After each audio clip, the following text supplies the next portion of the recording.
Capítulo 10. Fiel defensor de la adoración pura. Párrafos 1 y 2. Pregunta A. ¿En qué difícil situación se hallan los israelitas? Pregunta B. ¿Quiénes llegan también al monte Carmelo? Elías, el profeta de Dios, contempla a la multitud subir con dificultad las faldas del monte Carmelo. Incluso a la débil luz del amanecer, resulta evidente que el pueblo está sumido en la pobreza. Los 3 años y medio de sequía han dejado su huella. Entre la gente se abren paso con orgullo los 450 sacerdotes de Baal. Salta a la vista que odian a muerte al fiel profeta. Aunque la reina Jezabel ya ha ejecutado a muchos siervos de Dios, Elías aún se opone con firmeza al culto a Baal. Pero, ¿cuánto más resistirá? Esos profetas falsos quizá piensen que un solo hombre jamás podrá con todos ellos. También llega en su carruaje el rey Acab, quien tampoco le tiene ninguna simpatía a Elías. Párrafos 3 y 4. Pregunta A. ¿Por qué es probable que Elías sienta algo de miedo? Pregunta B. ¿Qué preguntas responderemos? A este solitario profeta le espera el día más extraordinario de su vida. Ante sus ojos se producirá uno de los enfrentamientos entre el bien y el mal más impactantes de la historia. ¿Cómo debe sentirse a medida que se acerca ese momento? La Biblia explica que Elías era un hombre de sentimientos semejantes a los nuestros, así que no sería raro que tuviera algo de miedo.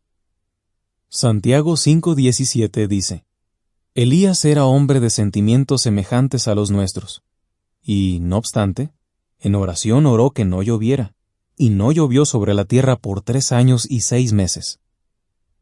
Lo que está claro es que, frente a un pueblo infiel, un rey apóstata y unos sacerdotes sedientos de sangre, Elías debe sentirse terriblemente solo. ¿Cómo ha llegado la nación de Israel a esta lamentable situación? ¿Y qué podemos aprender nosotros del relato? Analicemos el ejemplo de fe del profeta Elías y veamos cómo nos beneficia en la actualidad. Una antigua disputa. Párrafos 5 y 6 pregunta A. ¿Qué antigua disputa se libraba en Israel? Pregunta B. ¿Cómo había ofendido a Jehová el rey Acab? Durante la mayor parte de su vida, Elías había observado con impotencia cómo se pasaba por alto y se pisoteaba lo que debía ser lo más importante para el pueblo, la adoración al Dios verdadero. Desde hacía mucho tiempo, numerosos israelitas se habían apartado de servir a Jehová para dar culto a los dioses falsos de las naciones vecinas. Pero en los días del profeta Elías, esta antigua disputa entre la religión verdadera y la falsa llegó a un punto extremo. El rey Acab había ofendido gravemente a Jehová. Se había casado con Jezabel, la hija del rey de Sidón. Ella estaba decidida a erradicar la adoración a Jehová y a difundir el culto a Baal por todo Israel. Acab se dejó influir enseguida por su esposa y edificó un templo y un altar a Baal. De hecho, dio un terrible ejemplo al pueblo postrándose ante ese dios pagano. Párrafo 7. Pregunta A. ¿Por qué era tan horrible el culto a Baal?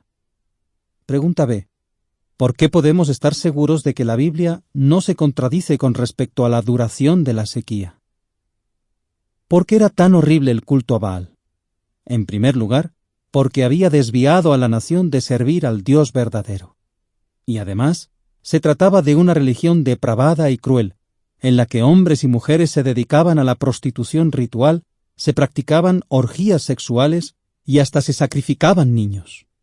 Por eso, Jehová había enviado a Elías ante Acab para anunciarle una sequía que duraría hasta que el profeta mismo decretara su fin. Pasaron algunos años antes de que Elías volviera a presentarse ante el rey, y cuando lo hizo, fue para decirle que reuniera al pueblo y a los sacerdotes de Baal en el monte Carmelo. Párrafo 8. Pregunta. ¿Qué relevancia puede tener para nosotros hoy día un relato sobre el culto a Baal? Pero, ¿qué tiene que ver esta disputa con nosotros? ¿Qué relevancia puede tener hoy un relato sobre el culto a Baal? Al fin y al cabo, ya no existen ni templos ni altares a este dios. Sin embargo, no se trata de una simple historia del pasado. La palabra Baal significa dueño o amo, y Jehová pedía a su pueblo que lo escogiera a él como su Baal, como su dueño marital. ¿No le parece que la gente todavía sirve a una gran variedad de amos en lugar de al Dios Todopoderoso? Las personas escogen y adoran a un amo distinto de Jehová cuando hacen que su vida gire en torno al dinero, la profesión, las diversiones, los placeres sexuales o cualquier otro de los innumerables dioses que hoy existen. Romanos 6:16 menciona: ¿No saben que si siguen presentándose a alguien como esclavos para obedecerle, son esclavos de él porque le obedecen, ya sea del pecado con la muerte en mira o de la obediencia con la justicia en mira? En cierto sentido, las principales prácticas del culto a Baal siguen estando muy extendidas. Como podemos ver, examinar el enfrentamiento que surgió entre Jehová y Baal en el pasado puede ayudarnos a analizar a quién servimos nosotros hoy día. ¿En qué sentido estaban cojeando? Párrafo 9. Pregunta A. ¿Por qué era el Monte Carmelo el lugar ideal para demostrar que el culto a Baal era un claro engaño? Pregunta B. ¿Qué le dijo Elías al pueblo? Desde su cumbre, el Monte Carmelo cuenta con una espectacular vista. Desde el cercano Mar Grande, el Mediterráneo y el valle torrencial de Cisón abajo, hasta las distantes montañas del Líbano al norte. La nota a pie de página dice: el Monte Carmelo generalmente está verde y frondoso debido a que los vientos procedentes del mar, cargados de humedad, ascienden por sus laderas y las bañan de lluvias y abundante rocío. Puesto que se decía que Baal traía la lluvia, este monte era al parecer un lugar clave en su adoración.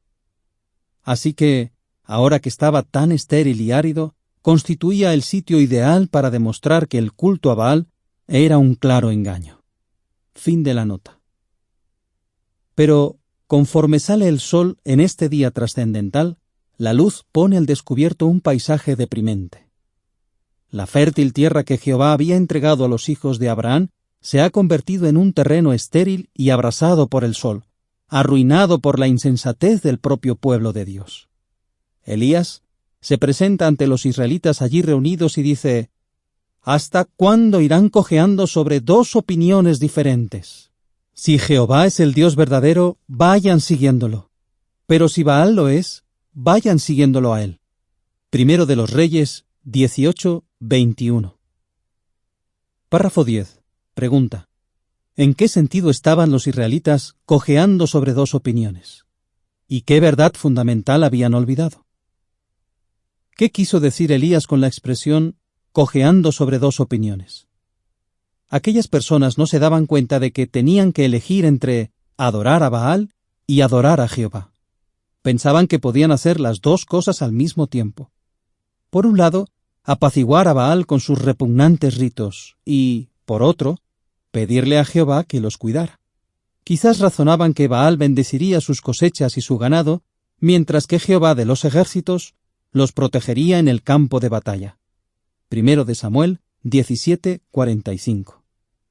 Pero habían olvidado una verdad fundamental, una verdad que muchos olvidan hoy también. Jehová no comparte su adoración con nadie. El Creador exige y merece que se le dé devoción a Él exclusivamente.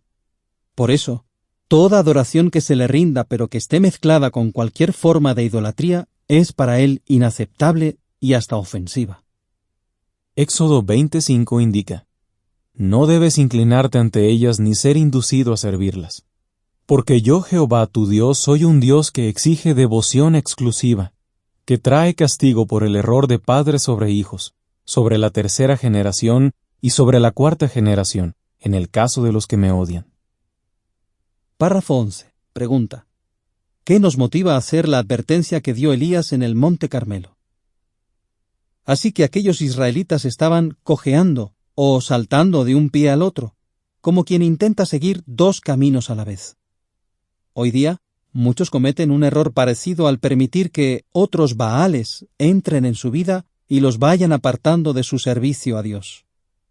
Esta clara advertencia de Elías nos motiva a examinar nuestra adoración a Jehová y ver a qué cosas les estamos dando más importancia en nuestra vida. Una prueba decisiva. Párrafos 12 y 13. Pregunta A. ¿Qué prueba propone Elías? Pregunta B. ¿Cómo demostramos que confiamos en Jehová tal como lo hizo Elías? A continuación, Elías les propone a los sacerdotes de Baal una prueba clara y sencilla. Tienen que preparar un altar y poner un sacrificio sobre él, orar a su Dios y pedirle que encienda el fuego. Y Elías, por su parte, hará lo mismo. ¿Con qué objetivo? El profeta explica que el Dios que responda por medio de fuego es el Dios verdadero. Primero de los Reyes 18, 24 y 25. Por supuesto, Elías sabe muy bien quién es el Dios verdadero. De hecho, su fe es tan fuerte que hasta les da a sus enemigos todas las ventajas. Les dice que vayan ellos primero. Así que, tras escoger el toro que quieren sacrificar, comienzan a suplicarle a Baal.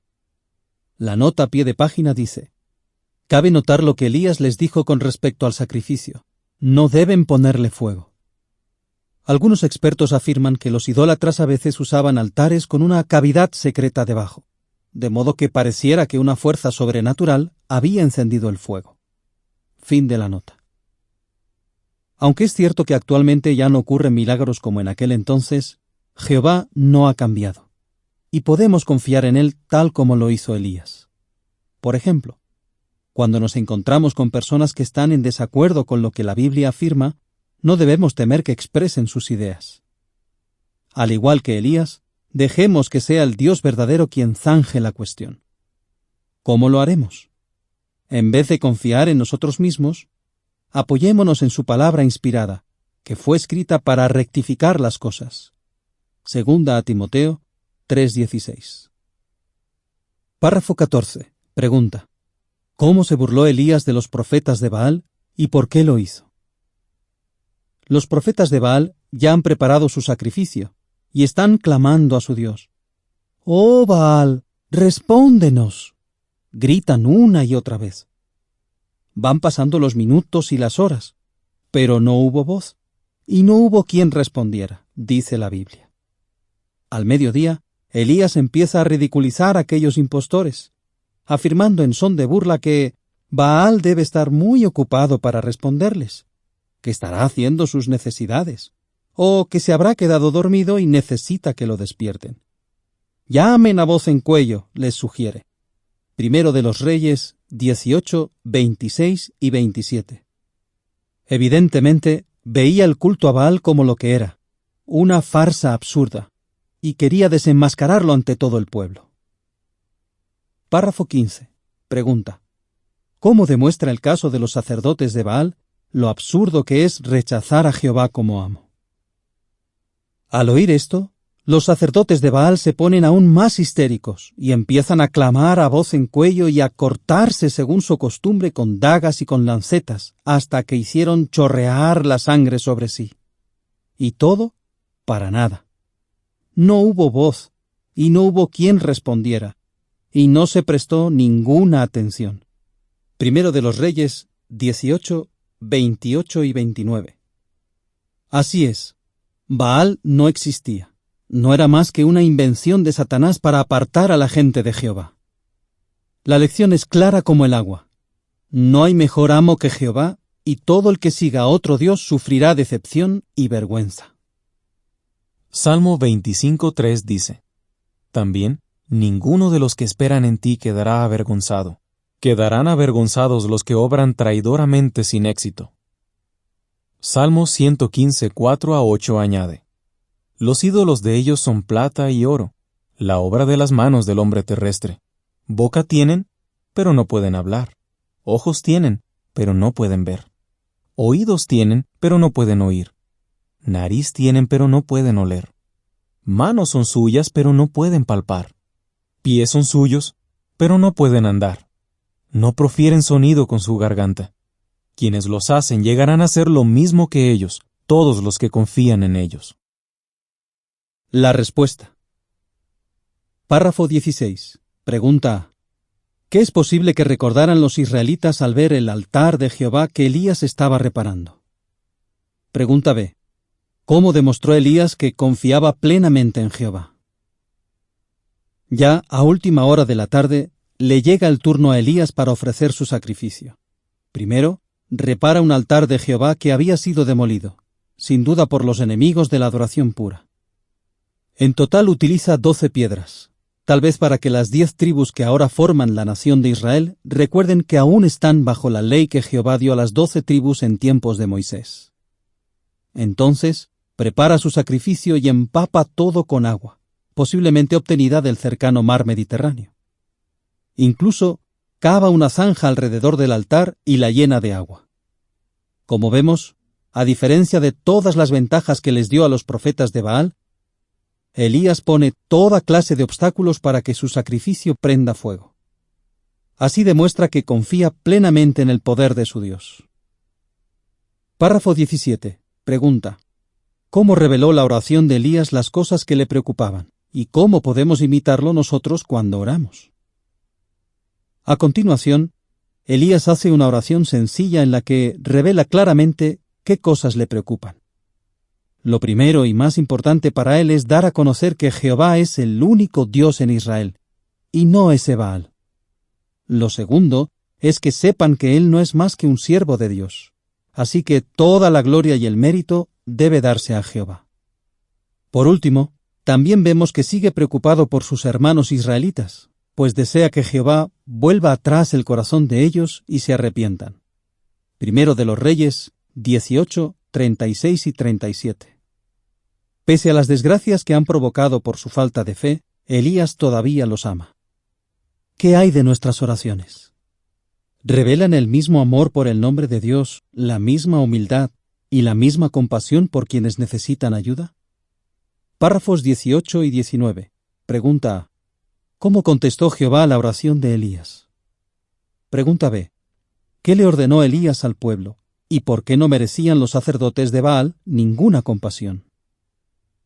Cuando Elías comenzó a orar, es posible que muchos se preguntaran si Jehová resultaría ser un Dios tan falso y decepcionante como Baal. Pero, al concluir la oración, toda duda se disipa, pues el relato dice que el fuego de Jehová vino cayendo y se puso a comer la ofrenda quemada y los pedazos de leña y las piedras y el polvo, y lamió el agua que estaba en la zanja.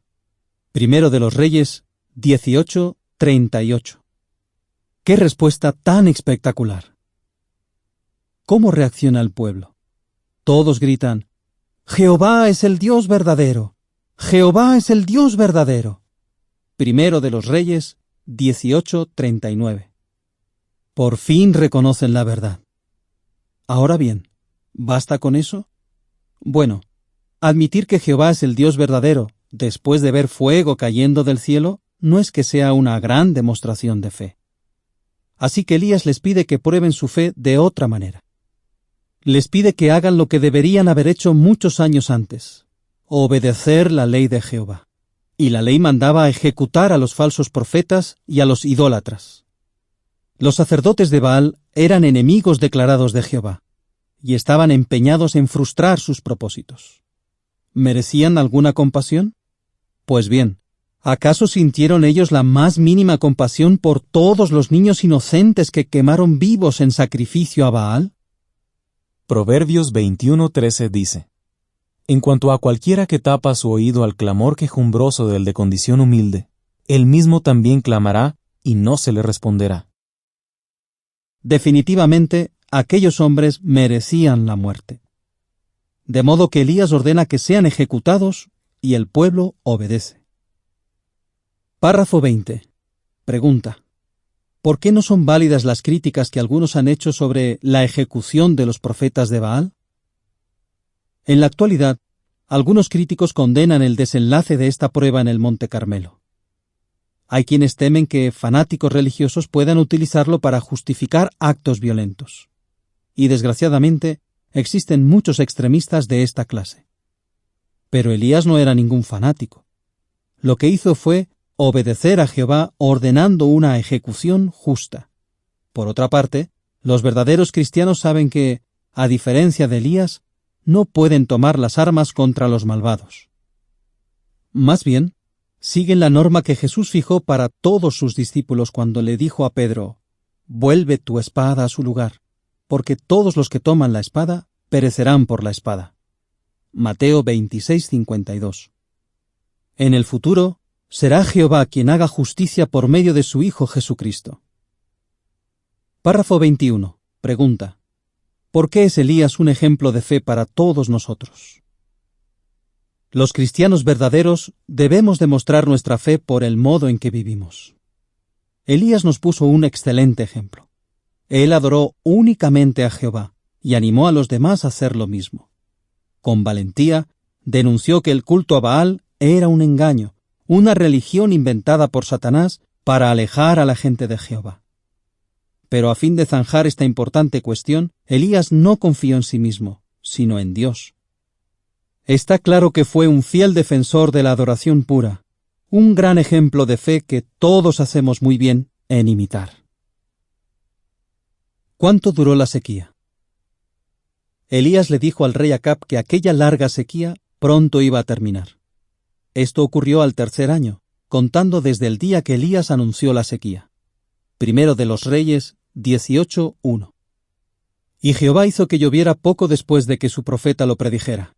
Quizás por eso algunos concluyen que la sequía terminó en el transcurso del tercer año y que, por tanto, debió durar menos de 3 años. Sin embargo, tanto Jesús como Santiago afirmaron que la sequía se prolongó por 3 años y 6 meses. Lucas 4:25. Santiago 5:17. ¿Se trata de una contradicción? No, en absoluto. Tengamos en cuenta que la temporada seca en el antiguo Israel era bastante larga, de hasta 6 meses. De seguro, Elías le anunció a Acab la sequía cuando la estación seca ya estaba siendo excepcionalmente larga e intensa. En realidad, había empezado casi medio año antes. Así que cuando Elías proclamó su fin al tercer año desde el día en que la anunció, llevaba sin llover casi 3 años y medio. Cuando todo el pueblo se reunió para ser testigo de la gran prueba en el Monte Carmelo, ya habían transcurrido los 3 años y 6 meses. Piense también en la ocasión en que Elías le anunció al rey Acab la sequía. La gente creía que Baal era el jinete de las nubes, el dios que traería la lluvia al final de la temporada seca. Como ésta ya estaba durando más de lo normal, es probable que se preguntaran: ¿dónde está Baal? ¿Y cuándo traerá la lluvia? El anuncio de Elías de que no caería ni lluvia ni rocío hasta que él dijera lo contrario debió ser un tremendo golpe para aquellos idólatras. Preguntas para pensar. ¿Qué nos enseña el ejemplo de Elías sobre la importancia de adorar solo a Jehová? ¿Cómo podemos imitar a Elías cuando nos encontramos con personas que están en desacuerdo con lo que dice la Biblia? ¿Qué aprendemos de la oración que hizo Elías en el Monte Carmelo? ¿En qué campos le gustaría a usted imitar la fe de Elías?